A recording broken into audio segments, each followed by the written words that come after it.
You really think you can just seize it? That shed's been here longer than your fake bylaws. That's what I told her. Lenora Whitfield, HOA president, clipboard queen of control. She stared at me like I was a misbehaving tenant instead of a homeowner. I could already see it in her eyes. She thought I was bluffing. But that shed, that wasn't just some old wood pile sitting in my backyard. That shed was sacred ground, built with my father's hands, protected with mine. And now she wanted to bulldoze it? My name's Nathan Cole. I live in Ridgeway Hollow, a supposedly peaceful, gated community just north of Lexington. I'm 42, semi-retired, if you can call running off-grid data sweeps for Homeland Security retired. I don't wear the badge anymore. That doesn't mean I've stopped working, not really. Especially not from that shed. Before we get any deeper, tell me something. Where are you watching from, and have you ever had to fight tooth and nail just to protect something that mattered to you? Go ahead and subscribe. We're just getting started, and trust me, what's coming, you don't want to miss it. Now back to the shed. See, my dad, Jim, built it with me the summer after Mom died. We didn't talk much those days.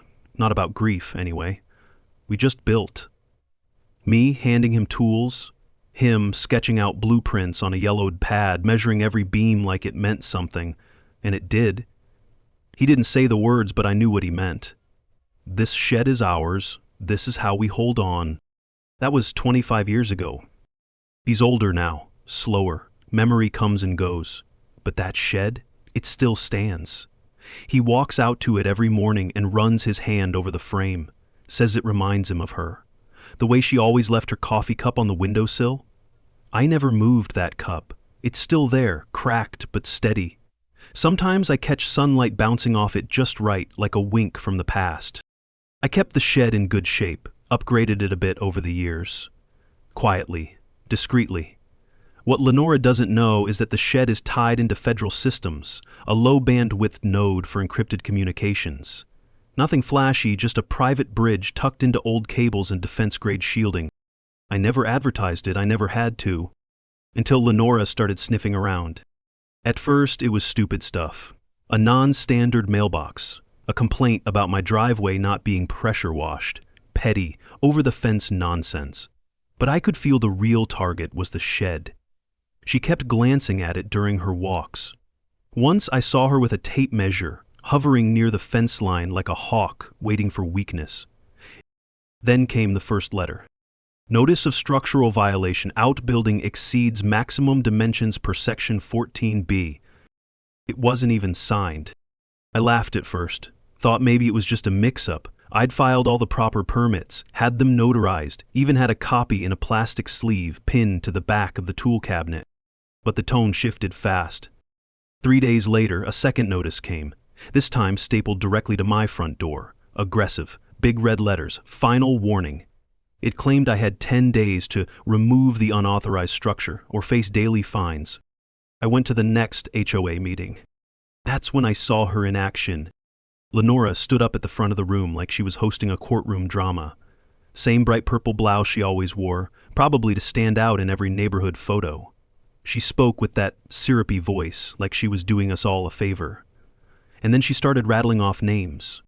Mr. Lathrop, your fence is still 2 inches too high. Ms. Padilla, your door wreath has unauthorized holiday colors. And then, Nathan Cole, backyard shed, violates structural visibility and materials code, action required. She didn't look at me, didn't offer to speak after the meeting, just dismissed it like fact. The worst part? The board just nodded. All but one. There was a man at the far end of the table. Older, silver beard, thick glasses. He kept his eyes down the entire time, tapping his pen against the table. I'd seen him around before. Brian, I think. One of the few who'd been here longer than my dad and me. He didn't say a word, but the way his jaw clenched when Lenora spoke, I noticed. That was the first time I wondered if I wasn't the only one fed up. That night, I walked out to the shed, turned the deadbolt, and stepped inside. I sat down at the console, flipped on the small screen in the back wall, and waited. 3 pings, a soft green light, still connected, still protected. They had no idea what they were messing with. 3 pings, a soft green light. I watched the signal flicker, then stabilize, like always, routine, quiet, unbothered. But the world outside that shed door, it was changing fast. The next morning, I stepped out to a chill in the air and a strange fluttering on my mailbox. Another letter. Thinner this time. No envelope. Taped hastily. Violation 1407B. Color scheme inconsistency. Structure does not match community-approved tones. Translation: they didn't like the shade of blue I used. Or maybe it was the small American flag decal on the corner. Jim had added it years ago, one of the few things his hands could still do without trembling. That flag wasn't coming off, ever. Later that afternoon, Claire came home from school unusually quiet. She dropped her backpack on the bench and said, "They said we're getting evicted because Grandpa's spy shed is illegal." She forced a laugh, but I saw her eyes, wide, uncertain. Some HOA kids had been whispering behind her back again, and those whispers always started in kitchens where adults thought kids weren't listening. I poured her a glass of orange juice and tried to smile. That shed's not going anywhere, and neither are we.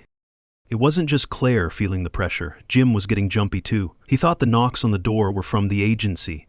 Every shadow across the window pulled him back into the Cold War. He stood by the window with a wrench for half an hour, convinced someone was coming for his plans.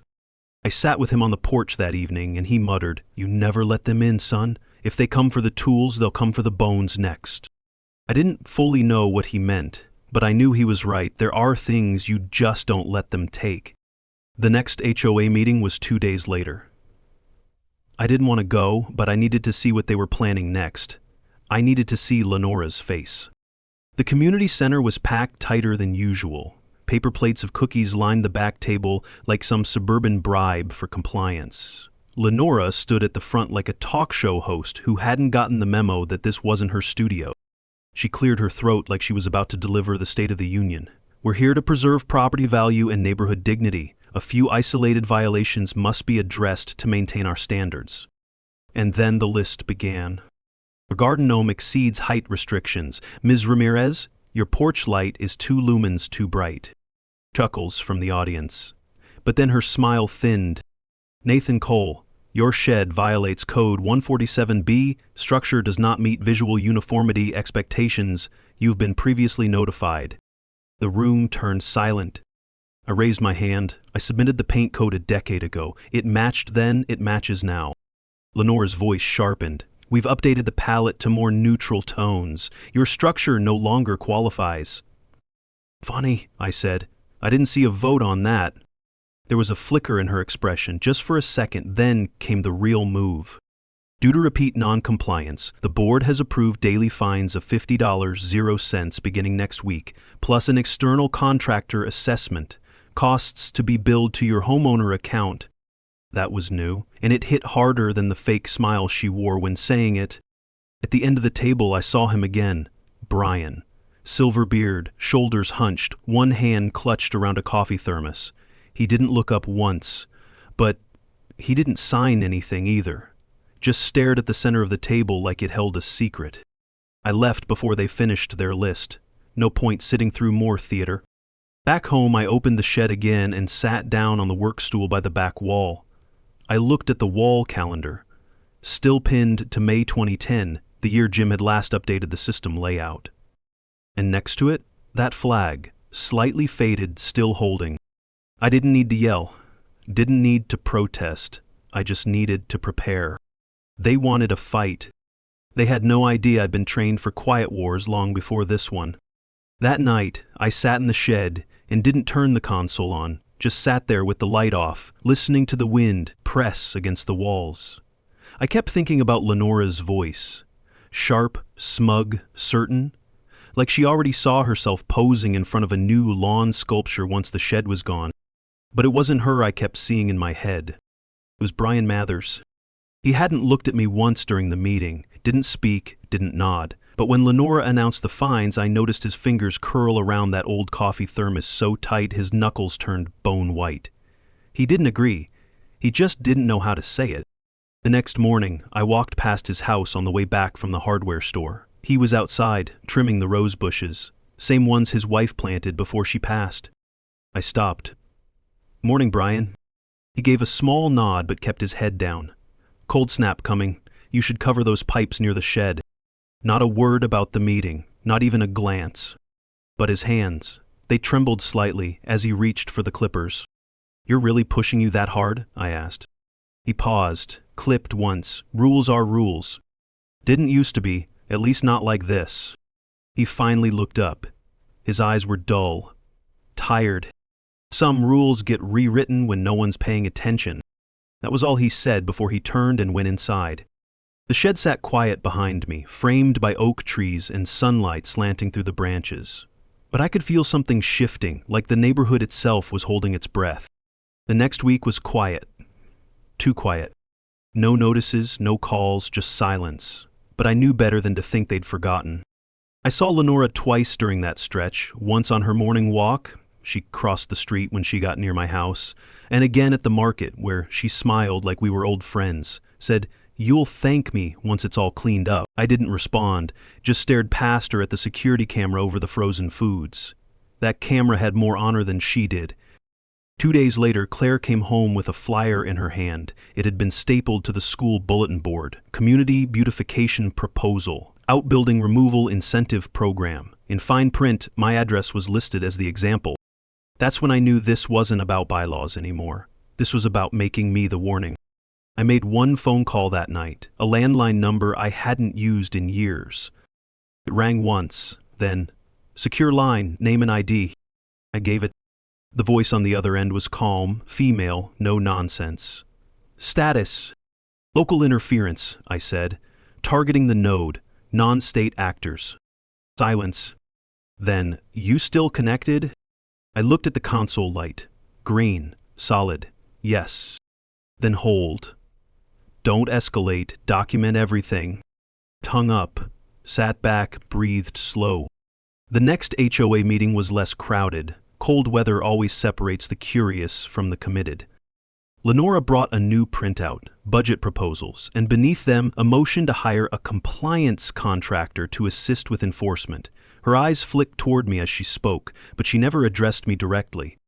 Brian sat at the table again. End seat. Same thermos.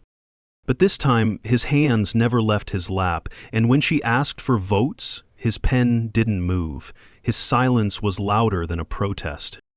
As I was leaving, he brushed past me, didn't stop, didn't say a word, but something small and folded slipped from his coat into my hand. A sticky note. One line, handwritten. "Maybe later," Dane said. I didn't look back. I just smiled and walked out into the cold with a new kind of warmth in my chest. The game was changing. I held the sticky note in my hand for nearly an hour that night. They don't have quorum. 5 words, barely legible, but packed with more power than anything Lenora had said with her microphone and smug smile. Brian hadn't said it aloud, hadn't even looked me in the eye, but that quiet drop into my palm was louder than any speech. If what he wrote was true, and I had no doubt it was, then everything Lenora had pushed through was built on sand. The next morning, I opened the shed. Not to work, not to fix, just to think. I stood in the doorway as light spilled over the old wood floor, past the table and up to the small window where Mom's old coffee mug still sat. Faded sunflowers chipped at the rim. I hadn't touched it since the year we finished construction. Some things aren't meant to be disturbed. I ran my fingers over the edge of the desk, found the key taped beneath the drawer, and unlocked the small filing cabinet near the back wall. Inside, original plans, dated permits, and tucked in an envelope, Dad's federal exemption letter from 2001. Still valid, still sealed. I slid it back into the cabinet and locked it again. They didn't want to fight over paint color, they wanted the whole damn structure gone, and they had no clue what they were poking. Later that afternoon, I caught Jem outside, standing near the shed with a wrench in his hand, eyes scanning the tree line. "Everything okay, Dad?"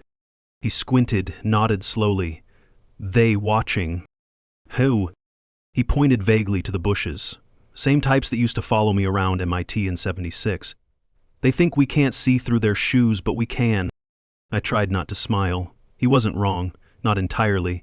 I guided him back toward the house, but before we reached the porch, he paused. "You still got the switch inside?" I blinked. "What switch?" He leaned closer. Whispered. "The one that makes them regret coming in." It hit me like a brick to the gut. He remembered. That night, I checked behind the tool cabinet, dust thick as ash, but the small black panel was still there. Low voltage, hidden behind insulation, linked to a silent alarm system that pinged an old encrypted frequency. It hadn't been used in over a decade. I flipped the toggle once, then back. Still functional. Good. The next day, the storm arrived.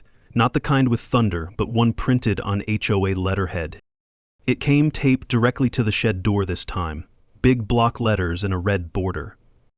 Final notice. Structure in violation, removal, schedule. They'd scheduled a demolition team. No signatures, no vote records, no posted agenda from the meeting, just an arbitrary date, a contractor logo I didn't recognize, and a smug warning. Failure to comply will result in additional charges and legal escalation. I pulled the notice down, folded it twice, and walked inside. Claire found me 10 minutes later, sitting at the dining table, rereading the paper under a magnifier. She stood there quiet for a while, then finally asked, "Are they going to tear it down?" I looked at her, then at Jim, sitting silently in his chair, staring at the wall like he was seeing another decade.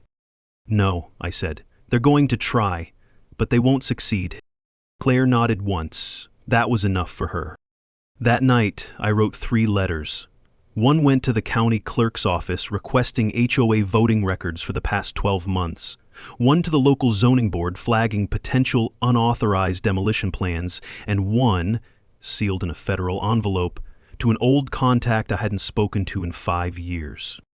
Her name was Mirabelle, and if Lenora thought this was going to be a one-sided show of force, she was about to find out just how many things that old shed was wired to protect. The morning after I mailed that envelope to Mirabelle, I couldn't sit still. Something had been nagging at me since I flipped the old switch inside the shed. A memory, foggy at first, but steadying with every hour. Jim's words, the one that makes them regret coming in. He wasn't talking about the alarm. I waited until he dozed off in the living room, then grabbed a flashlight and a utility knife. Claire was at school. I had a few hours alone. The basement wasn't finished, never had been. When we built the house, Dad poured concrete but left most of it raw, said it needed to breathe.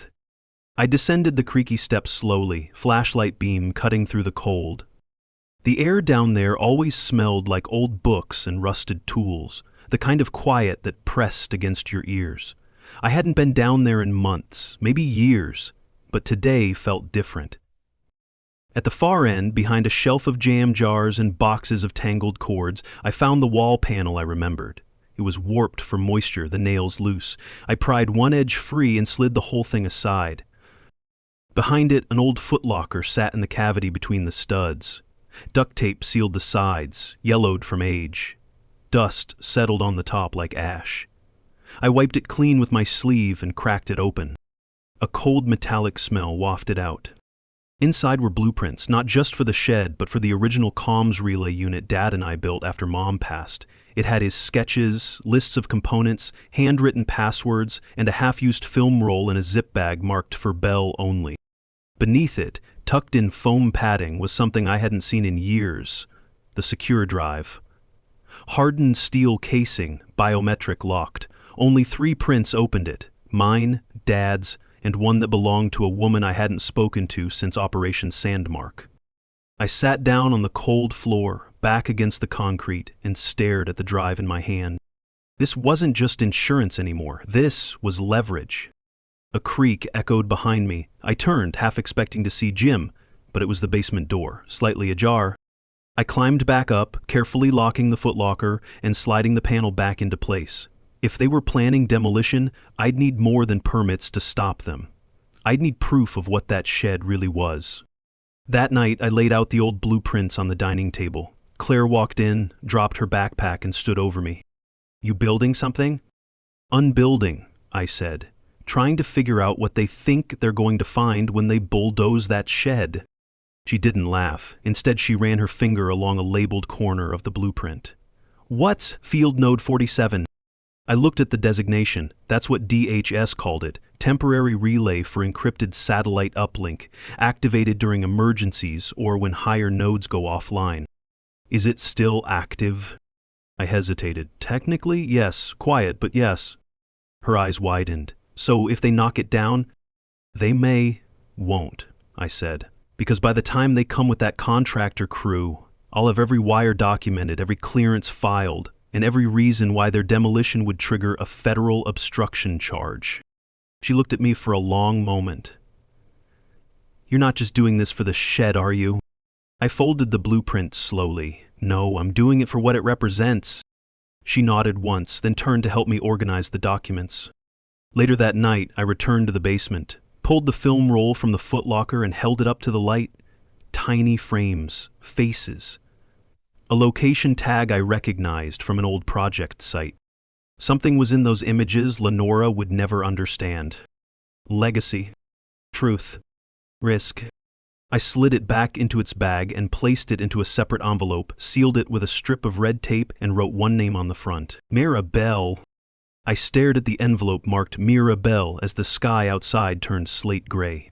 It felt like the past was crawling out of the walls now, frame by frame. From old film reels, from dusty blueprints, from memories I'd tucked so far back I forgot I still carried them. I walked out to the shed just before dusk. The wind was cold enough to bite, and the trees around the yard creaked like old men shifting in their sleep. I ran my hand along the shed's side, then stepped inside and closed the door behind me. For a moment, all I heard was the soft hum of the equipment, still running, still alive. The place felt heavier now, not just because of the files and drives, but because of what the space had become. This wasn't just hardware anymore. This was history, mine, Dad's, Claire's, our grief and grit nailed into the walls. And that made it dangerous to the people who wanted control. I dropped to one knee near the back workbench, pulled open the false floor panel, and took out the second box. This one wasn't for storage, this one was for defense. Inside, a junction box wired with a bypass loop and an emergency broadcast module linked to an encrypted channel. Dad had called it the Dead Hand Protocol, not the Cold War version, but close enough. If triggered, the module would log the location and identity of any unauthorized contact within a 6-foot radius of the server. It wouldn't stop a bulldozer, but it would trigger a federal incident report in under 90 seconds. I'd forgotten just how smart Dad was. How paranoid, yes, but always 2 steps ahead. I ran my thumb across the edges of the junction box and remembered the day we installed it. Claire was only 4. Jim was still sharp then. He had drawn the blueprint lines in pencil, eyes squinting under his workshop lamp. If they ever come sniffing, he said, you flip this and the shed flips back. I hadn't understood at the time. Now I did. Outside, I heard the crunch of tires on gravel. Claire's voice raised slightly. No, you can't just walk in. I stood heart steady and opened the door. 2 men in work shirts stood by the fence. One wore a vest with the name of the contractor Lenora had listed on the demolition notice, clipboard in hand. The other held a tape measure. I stepped out and closed the shed door behind me. The man with the clipboard raised a hand. We were told to assess the structure before next week's clearance. Under whose authority? I asked. He glanced down. Lenora Whitfield, HOA board. He doesn't have quorum. The man blinked. We're not here to argue, just here to measure. You take 1 step onto this property and you'll trigger a violation of 2 county codes and a potential federal obstruction clause tied to this building. His jaw shifted. The other guy lowered the tape measure slowly. You're bluffing. I didn't answer. I just pulled my phone from my pocket and showed them the open document, an affidavit draft with Mirabelle's contact on the header. Pry me, I said. I didn't. They turned, muttering something about wrong paperwork, and drove off. Claire looked at me. How long until they come back with someone worse? Doesn't matter, I said. They'll be met the same way. We went back inside. I poured coffee. She sat at the table, flipping through the schematic notes. Her eyes landed on a pencil sketch. Dad's old drawing of the comm system, labeled in his tight, blocky handwriting. What's that symbol? She asked. I leaned over. A small, crooked sunflower drawn into the corner of the diagram. That, I said, was your grandmother's favorite flower. He said if anything ever happened to the system, that mark meant it was built for more than data. It meant it was built for family. Claire didn't speak. She just smiled a little, then stood and taped the page to the inside of the shed door, right above Mom's old mug. A reminder of what this fight was really for. It had been 2 days since the contractor incident. No calls, no letters, no new notices stapled to the door. I knew better than to take that as surrender. Lenora didn't know how to back down. She just paused long enough to re-angle the blade. So when the knock came at dusk, I expected another clipboard. It wasn't. It was Brian Mathers. No thermos this time, no clipboard. Just a man standing in the cold with hands jammed into his coat pockets and an expression like someone was dragging him where he didn't want to go. I opened the screen door. He didn't look up. "You got a minute?" I stepped aside. He walked in slow, eyes flicking over the kitchen like he was scanning for listening devices. Then he pulled a folded folder from under his jacket and set it on the counter. "Lenore's moving fast," he said quietly, "too fast." I waited. "She's calling an emergency vote next Monday, not on paper, just verbal quorum. She's saying 2 of the board members approved it through email. Thing is, one of them moved to Arizona last year. The other's recovering from surgery and hasn't left his house in 6 weeks. He tapped the folder. Inside are the last 7 meeting minutes, including 2 that never got released publicly. Lenora's been pushing votes through with 3 signatures, when the bylaws clearly require 5. I opened the folder, typed documents, some highlighted, handwritten notes on the margins. "Wild now?" I asked. He swallowed. His hand shook slightly as he reached for a mug I hadn't offered. He gripped it anyway, empty. My wife loved this neighborhood. We moved here before there were fences. Before bylaws, before... "Lenora." He looked up, finally, but I watched her bulldoze 3 people in the last year, quiet folks, thought she'd just leave them alone, and now she's coming after you, and you're the only one that's made her hesitate. I nodded slowly. "And you?" I'm tired of nodding while someone else writes the rules. He stood, adjusted his coat, and turned to leave. At the door, he paused. "If she finds out I gave you that folder, she'll try to strip me from the board, maybe more. He won't find out from me." He gave a single nod and walked off into the dark. Claire stepped in from the hallway. She'd heard most of it. "You believe him?" I looked at the folder. "I believe fear makes people lie, but guilt makes them confess." I spent the rest of the night scanning the documents, cross-referencing with the public copies I'd archived months ago. Brian wasn't just right, he was precise. Entire sections were doctored, signature lines copied and pasted. Lenora had been running the board like her own private regime. By 2 a.m. I had 3 clear violations, enough to freeze any board vote pending county review. But I needed more than legalese. I needed optics. Next morning, I drove out to Lexington's Public Records Office, paid for hard copies of the original HOA charter, dated back to 1992, handwritten signatures, and there it was. Section 5.4. All property modifications or demolitions must be approved by a quorum of 5 standing board members, documented in written vote. I'd brought it home, laminated it, and taped a copy to the inside of the shed, right under Mom's sunflower mug and Claire's blueprint. Claire watched me. "Feels like we're building something again." "We are," I said. "A case." I spent the afternoon setting up a strategy board in the shed. One side, their actions. The other, our responses. In the center, a printout of Brian's note. "Hey, they don't have quorum." That evening I made one more call, to a local zoning lawyer named Maria Lively, small firm, clean record, former HOA attorney turned advocate. I told her everything. There was a pause on the other end. Then she said, "You just gave me enough to light a fuse under their feet." Maria Lively called back the next morning. Her voice was calm, but there was an edge to it, like someone holding a lit match too close to dry paper. "You've got a fraud case here," she said, "and if you let me walk this into county review the right way, we can stall her vote long enough to bury it." "Burying's fine," I told her, "but I want her exposed." Maria chuckled. "Then we'll need more than paperwork. We'll need her saying the wrong thing to the right person." That's when the next phase of the plan clicked into place. I'd been collecting files, statements, minutes. Now it was time to collect something else. Her voice. I spent the rest of the day setting up a covert microphone system in the shed and out by the mailbox, 2 areas Lenora liked to hover near when she thought no one was watching. Old military-grade gear Dad had kept tucked in a labeled coffee can of bolts. The irony wasn't lost on me. Claire helped me test the levels. I had her stand near the back fence and talk about math class while I adjusted the input range. "You think she's going to slip up?" Claire asked. "She's already slipped. We just need to catch the sound of her landing." The next morning, I got lucky. Or maybe it wasn't luck. Claire spotted Lenora at the edge of our yard, phone in hand, whispering like she was afraid the air might record her.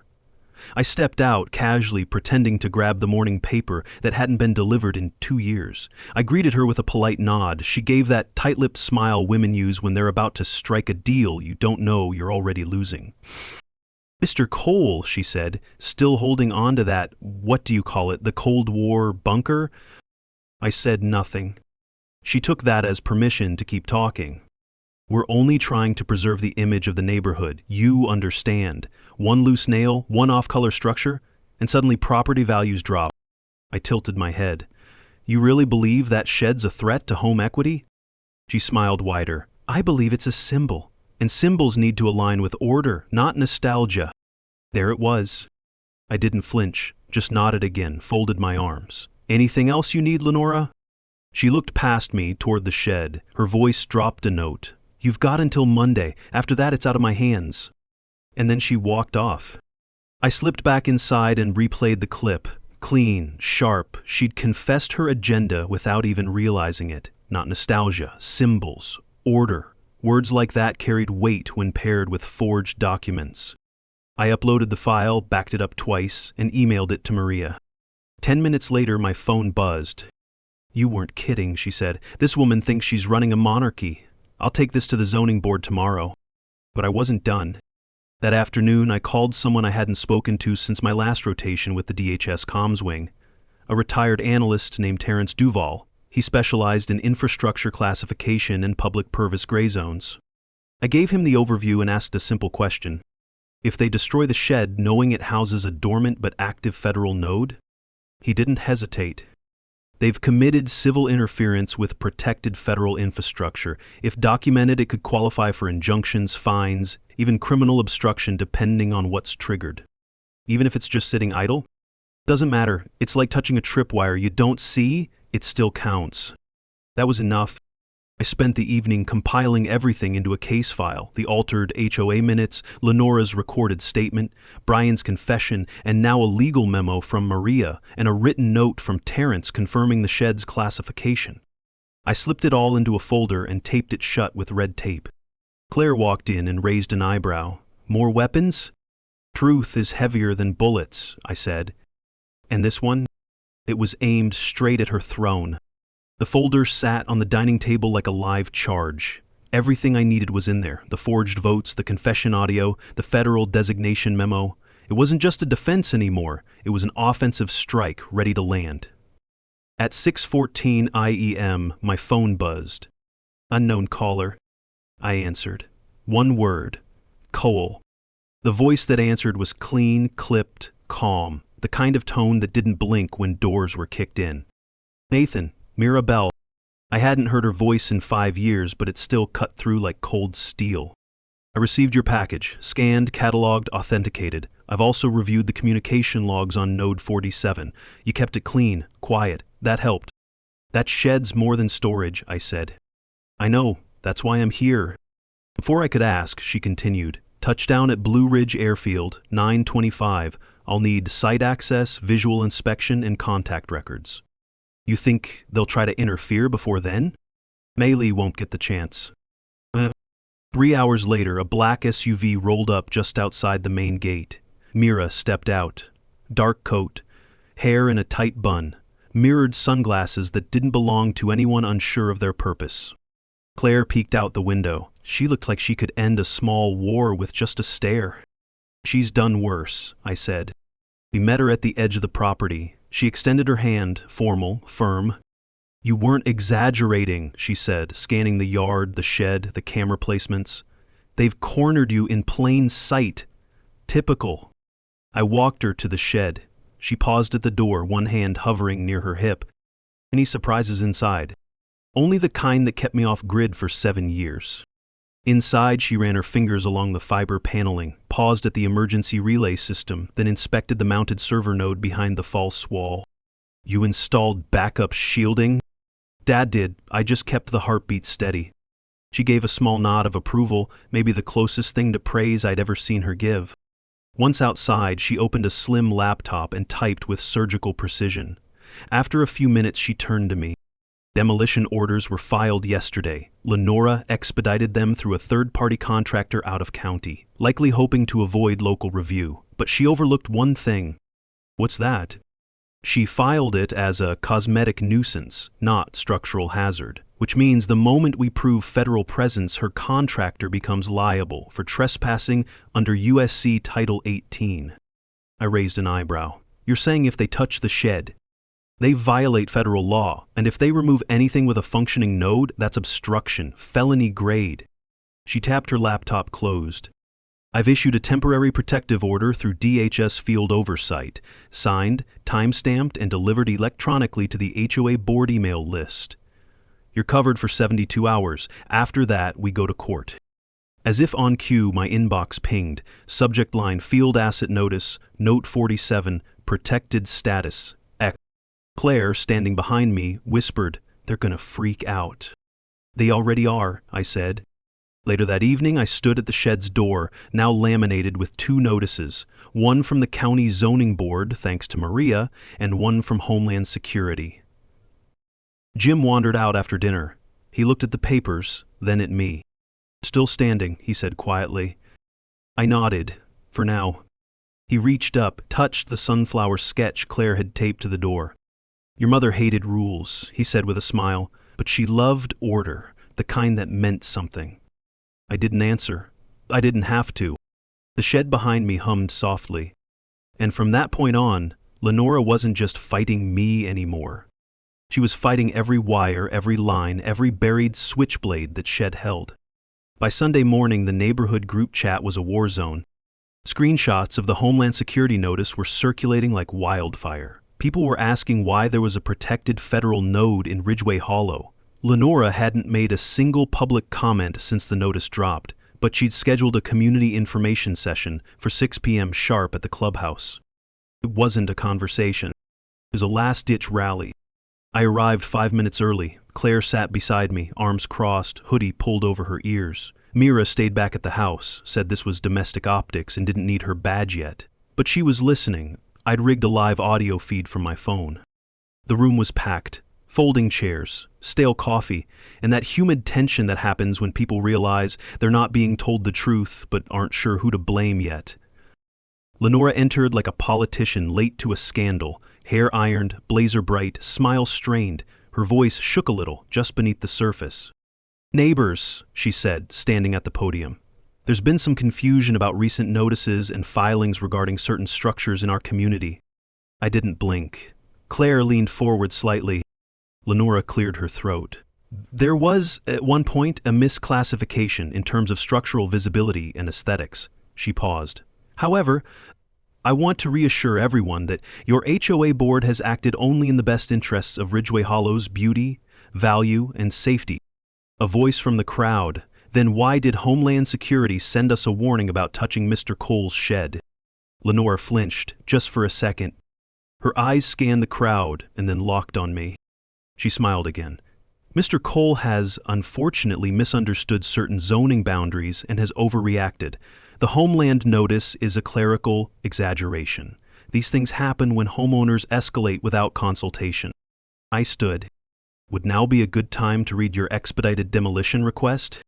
A hush. Lenora froze. Her microphone popped with feedback. She tapped it. Nothing. Static. Brian Mathers rose from the second row. He didn't speak, just walked to the front, unplugged the mic, and plugged it back in. The room fell even quieter. I held up the printed form.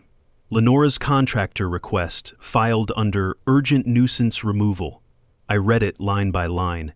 And then I read from the HOA bylaws.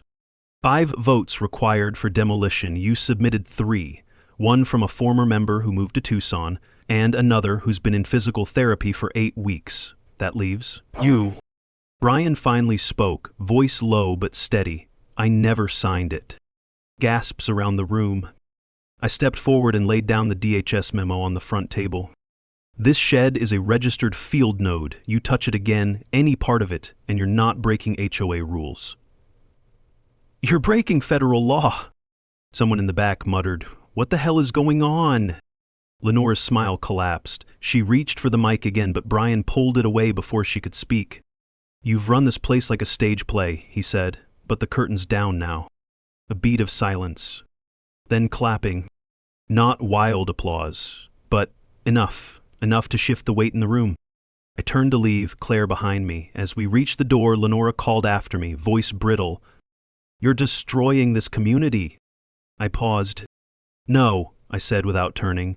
"You just forgot. It belonged to the people who built it." We walked out into the cool evening. The air was finally quiet.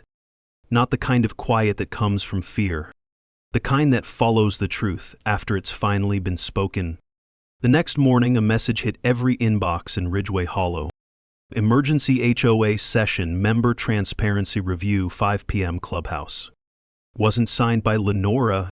It was sent from Brian Mathers. The shift had begun. I showed up early again, this time with 2 folders tucked under my arm. Claire waited outside. Mira was on standby in the shed, just in case. Inside, the atmosphere was different now. Less polite, more alert. Fewer fake smiles, more crossed arms and half whispers. Everyone knew something was coming. They just didn't know how far it would reach. Brian stood near the podium, flipping through a notepad. He looked up and gave me the smallest nod. Not an apology, not gratitude, just acknowledgement. That was enough. At 5:03, Lenora walked in. Same blazer, but this time she wasn't smiling. Her eyes scanned the room, landing on every face that no longer looked afraid. She sat, arms folded tightly. Brian cleared his throat. "We're here today to address procedural concerns regarding board leadership decisions. Mr. Cole, you've prepared materials?" I stepped forward and opened the first folder. The Ridgeway Hollow bylaws, ratified in 1992, require 5 signatures for any structural removal. Not only were recent attempts to remove private property initiated without quorum, but the documents used to justify those moves were forged. I held up the altered minutes Lenora had submitted. Then I laid down the originals, Brian's, notarized. Section 5.4, line 6, I said, "All structural removals must be voted on and documented with full board approval. There are 3 signatures here. 2 are non-residents. 1 was hospitalized. The 3rd is sitting in this room." Lenora shifted. Someone in the back whispered, "She forged them?" I let the silence carry it. Then I opened the second folder. This is a certified memo from Homeland Security, confirming that the shed targeted for removal contains an active federal node. Its removal, had it gone through, would have triggered obstruction of national infrastructure under Title 18. More murmurs. I wasn't done. And here, I held up a USB stick, is an audio recording of Ms. Whitfield admitting her motivations were aesthetic and symbolic, not legal. Her exact words were, "Symbols need to align with order, not nostalgia." I looked up. I don't care how someone feels about paint colors, but when you lie, manipulate board members, and try to bulldoze someone's home under fake authority, that's not neighborhood preservation, that's power abuse. Brian stepped forward. I moved to suspend Lenora Whitfield's presidency pending legal review. Someone seconded it before he even finished the sentence. Hands shot up. Not one hand opposed. Lenora stood slowly. Her mouth opened, but the words didn't come. Her voice had carried for months. Now the silence overpowered her. She reached for the folder in front of her, hesitated, then walked out. No speech, no rebuttal, just footsteps on tile and a door that didn't close quietly behind her. I turned back to the room. Some people were nodding, a few were stunned, but most looked relieved, like something had been unclenched. Afterward, Brian caught up with me in the parking lot. "You didn't just take her down, you restored something." I shrugged. "I didn't come here to win. I came here to stop losing." He extended his hand. This time, I took it. Back home, the shed lights were still on. Mira stepped out, holding a folder of her own. "DHS has officially logged the incident. You're clear. They'll flag the property under passive watch. No one touches it without clearance now."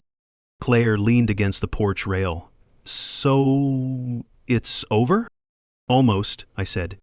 Because the real ending wasn't in a folder or vote. It was the fact that for the first time in months, the shed stood in silence. And not a single person was trying to tear it down. The next morning, I walked out to the shed before sunrise. The sky was still lavender, and the trees stood like sentinels in the cold. There were no trucks rumbling up the road, no notices taped to the door, no eyes watching from across the street. Just quiet. The kind I hadn't felt in months. I unlocked the door, stepped inside, and let the familiar hum wash over me. The console blinked its usual green. Steady, present, alive. The blueprint Claire had taped to the wall, Dad's sunflower sketch, hung just below the laminated DHS memo. Above them, Mom's chipped coffee mug caught the morning light through the small window. A soft glow hit the rim just right. That's when it really hit me. We hadn't just saved the shed, we'd protected what it stood for, memory, legacy, and the right to keep what matters without permission from people who've forgotten how to respect it. Jim joined me a little later. He shuffled in, rubbing his palms like he used to before every project. "She'd like this light," he said softly, nodding to the window. I looked at him. She'd have built a second shed by now. He laughed. "Twice the trouble."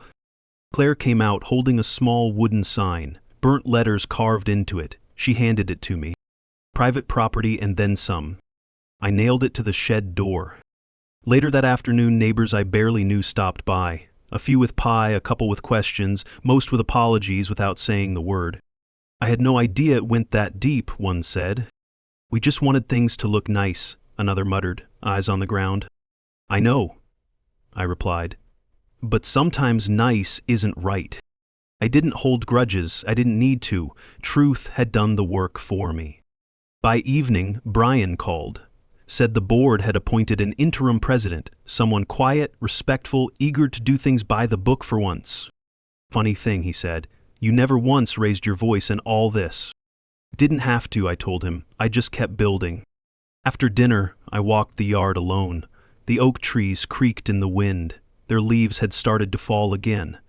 Another season, another reset. I sat on the porch and watched the last bit of sunlight paint the shed gold. Not everyone wins through courts or conflict. Some of us win just by outlasting the storm, by holding still when others shout, by remembering what came before and refusing to let it be erased for the sake of someone else's idea of order. The shed still stands, and so do we. People think legacy is about what you leave behind, but sometimes it's about what you protect, what you refuse to let go of no matter how loud they try to take it. Have you ever had to fight your HOA to defend something that mattered? Drop your story in the comments or let us know where you're watching from. Your voice matters, your legacy matters, and sometimes the quietest victories echo the longest.